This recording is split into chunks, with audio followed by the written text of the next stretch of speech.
안녕하세요. 친절한 입시TV 김학수입니다. 오늘의 주제는요, 고려대학교 학교 추천 전형 지원 전략입니다. 지난번에 인문계열 했었죠? 오늘은 자연계열입니다. 자, 그러면 먼저 고려대학교 학교 추천 전형에 대해서 간략하게 살펴보고 그 다음에 지원 전략에 대해서 한번 말씀드려 보겠습니다. 자, 일단은 고려대학교 학교 추천 전형이요, 작년까지는 납치 전형이 아니었죠. 자, 더 이상 납치에 대한 설명 안 드리겠습니다.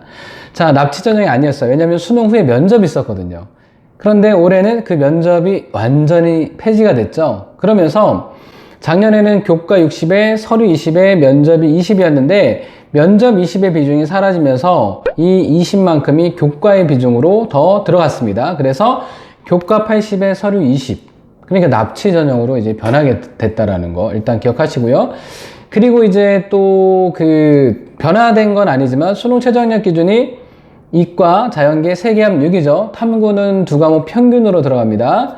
자, 그런데 올해는 이제 수능에서 수학이 이과 학생들이 조금 더 유리해졌죠. 그러니까 이 세계합 6은 작년으로 생각하면 세계합 7의 느낌이에요. 왜냐면 이과 아이들이 보통 이제 수학에서 문과 아이들 때문에 평균적으로 한 등급씩 올라간다고 이제 생각을 하게 되면, 그래서 수능 최저학력 기준은 현실적으로 조금 완화가 됐다. 일단 그렇게 말씀드릴 수 있죠.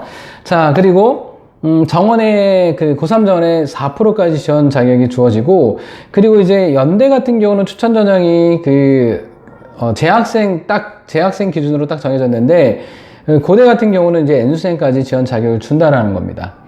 그리고 이제 또 하나는 진로 선택 과목의 반영 방식이 성취 비율 고려해서 정량화돼서 등급으로 환산이 됐다는데, 이 부분은 제가 이미 전에 유튜브에서 진로 선택 과목에 대한 어떤 정량화 방식에 대해서 말씀드린 게 있거든요. 그 부분 다시 한번 보셔야 됩니다. 오늘은 더 이상 그거에 대해서 설명드리진 않을 겁니다. 자, 그래서 이제 이 고려대학교 학교 추천 전형에 대해서 다시 한번 딱 정리하고 바로 이제 입결 분석이랑 지원 전략으로 갈 건데, 일단 첫 번째 정원이 좀 감소가 됐다라는 거. 자, 그리고 두 번째 납치 전형으로 바뀌었다라는 겁니다. 그리고 세 번째 실질적인 수능 최저학력 기준이 완화됐다라는 겁니다. 그러면 이 세 가지 이제 변화 요소 중에서 일단 입결이 상승될 수 있는 요인은 경쟁률이 높아진 거, 정원이 줄었기 때문에, 그리고 수능 최저학력 기준이 실질적으로 완화가 됐다라는 거, 그죠? 그리고 이제 마지막 남은 납치 전형으로 바뀌었다라는 거는 이제 모의고사 성적이 잘 나오는 학생들은 지원을 안 할 수도 있기 때문에 이 부분은 이제 입결을 조금 떨어뜨릴 수 있는 그런 요인이 되긴 하겠죠. 그리고 고려대학교 학생부 종합전형 말씀드릴 때 말씀드릴 것 같긴 한데, 이 작년까지는 고려대학교 학교 추천 전형을 받았던 아이들이 학생부 종합전형에 학업 우수형 지원이 안 됐었거든요. 근데 올해는 중복 지원이 돼요. 그러니까 우리 학생들이 고려대학교 학교 추천 전형으로 추천을 받아서 지원하는 학생들이 학생부 종합전형의 학업 우수형도 함께 고민을 해봐도 괜찮다는 말씀 드리는 겁니다. 자, 그러면 작년 입결로 한번 넘어가 보도록 하겠습니다. 자, 작년 입결을 보시면 일단은 오른쪽에 보시면 등록자 석차 등급이 나오죠. 2021학년도 70% 컷. 그러니까 합격자의 70% 커트라인의 내신입니다. 자, 오른쪽 끝에 있는 거는 재작년입니다. 그냥 비교하시면 약간씩은 조금씩은 이제 입결이 올라간 그런 부분이 있는데, 이거는 이제 상위권 학과인 거고, 그 다음에 있는 하위권, 중하위권 학과들 같은 경우에는 크게 변동이 없는 그런 학과들도 있고 조금 떨어진 학과들도 있습니다. 그러니까 우리 학생들이 고려대학교 2등급 넘어가면 학교 추천 전형을 합격을 못한다. 근데 이과 보시면 이게 70% 컷이죠. 100% 컷이 아니잖아요.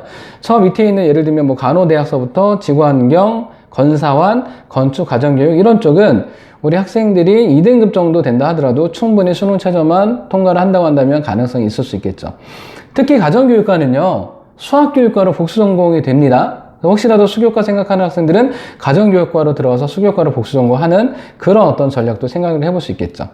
자, 그래서 이 부분 요거 이제 하고 이제 거의 마무리 칠 건데요. 단과대학별로 고려대학교가 이제 입결을 발표했죠. 그냥 간단하게 생명과학대학 기준으로만 잠깐 말씀드릴게요. 정원이 96명이었습니다, 작년에. 근데 지원 인원이 670명이었습니다. 자, 이 중에서 이제 작년부터 1단계, 2단계가 없어졌기 때문에 지원을 한 학생들이 670명이었는데 수능 후에 면접을 보러 간 학생들의 비율이 670명 중에서 81%. 자, 81%면 계산해보니까 543명이 나옵니다. 자, 그리고 543명이 응시를 했는데 이 중에서 수능 최적 충족 비율이 59.7%예요. 인원 계산해보니까 324명. 자, 그래서 여기까지의 실질 경쟁률이 저 아래 노란색 바탕 보이시죠? 실질 경쟁률 기록되어 있는 3.37대 1입니다. 근데 그 아래 보시면 최종 실질 경쟁률이라는 게 또 있죠? 이거는 뭐냐면 바로 이쪽에 보시면 충원율이 나오죠. 110.4%. 실제 인원으로는 106명.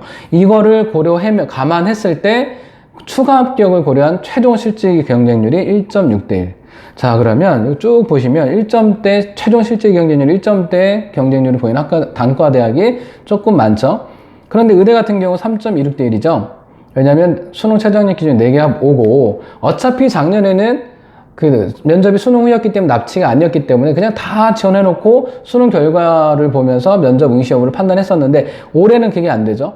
그러니까 우리 학생들이 모의고사 성적 잘 나온 학생들이 조금 꺼려할 수 있는 그런 부분이 일단 좀 달라질 수 있는 그런 부분, 자, 말씀드리고요. 자, 그래서 이제 마무리인데, 지금 우리가 예를 들면 추천 전형을 쓴다고 했을 때 영향력을 고려해보면 오른쪽 끝에 지금 제가 이변 구간 해놨죠.